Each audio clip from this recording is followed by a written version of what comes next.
మనం మార్కెట్లో కొనుక్కునే యాపిల్, ఆరెంజ్ ఇతర పండ్లపై స్టిక్కర్లు ఎందుకు ఉంటాయో చాలామందికి తెలియదు.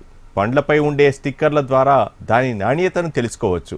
అంతేకాదు దాన్ని ఏ విధంగా పండించారో కూడా తెలుసుకోవచ్చు. కేవలం ధరను బట్టి కొనుక్కోకుండా పండ్ల గురించి తెలుసుకొని కొనడానికి ఈ స్టిక్కర్లు ఎంతగానో ఉపయోగపడతాయి. దీనికి సంబంధించి మరింత సమాచారం మా ప్రతినిధి ప్రియాంక అందిస్తారు. యాపిల్, కివి, ఆరెంజ్ ఇతర పండ్లు కొనేటప్పుడు వాటిపైన స్టిక్కర్స్ ఉండడం గమనిస్తూ ఉంటాము. అయితే ఈ స్టిక్కర్స్ ఎందుకు ఉంటాయి అనేది కూడా చాలా మందికి అయితే తెలియదు. మనం ఇక్కడ విజువల్లో చూడొచ్చు, ఇక్కడ ఉన్న యాపిల్స్కి కూడా చాలా వరకు స్టిక్కర్స్ అయితే వేసి ఉన్నాయి. అయితే ఈ స్టిక్కర్స్ని ఎందుకు అంటిస్తారు అంటే కూడా దీనికి ఒక పర్టికులర్ రీజన్ అయితే ఉంది.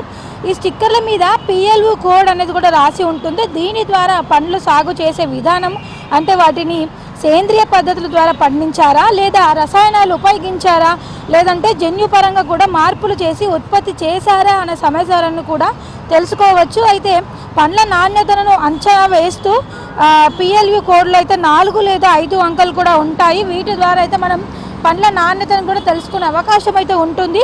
అయితే స్టిక్కర్ మీద 9తో మొదలై 5 అంకెలు ఉంటే ఆ పండ్లను పూర్తిగా సేంద్రియ విధానంలో పండించారని కూడా అర్థము. అలాగే పంటలో ఎటువంటి పురుగు మందులు కావచ్చు, అలాగే ఇతర రసాయనాలు కూడా ఉపయోగించలేదని కూడా గుర్తించాల్సి ఉంటుంది. అయితే ఈ పండ్లను ఒక్కసారి మంచినీళ్ళలో కూడా కడిగి తినేయచ్చు. ఆరోగ్యానికి కూడా ఇవి ఎంతో మేలు చేస్తాయి.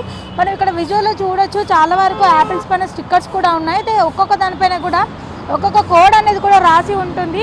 దానిపైన చిన్నగా QR కోడ్ కూడా రాసి ఉండడం కూడా మనం గమనించవచ్చు. ఇక్కడ ఉన్న పండ్ల పైన కూడా చూసినట్లయితే కూడా అయితే వీటి ద్వారానే మనం పండ్ల నాణ్యత కూడా తెలుసుకునే అవకాశం అయితే ఉంటుంది. అయితే స్టిక్కర్ మీద 4 అంకెలు మాత్రమే ఉంటే ఆ పండ్లు పండించేటప్పుడు కూడా రసాయనాలు కావచ్చు, ఇతర పురుగు మందులు ఉపయోగించారని కూడా అర్థము. వీటి ధర కూడా అంటే వీటి ద్వారా కూడా ఎక్కువ శాతం చూసుకున్నట్లయితే కూడా తక్కువగా ఉంటుంది. వీటిని తినే ముందు ఉప్పు నీళ్ళల్లో కొద్దిసేపు నానబెట్టి 2 లేదా 3 సార్లు కూడా శుభ్రంగా కడిగి తినాల్సి ఉంటుంది. అలాగే స్టిక్కర్ మీద చూసుకున్నట్లయితే కూడా 8తో ప్రారంభమై 5 అంకెలు ఉన్నట్లయితే కూడా ఆ పండ్లను జన్యుపరంగా మార్పు చేశారని అర్థము.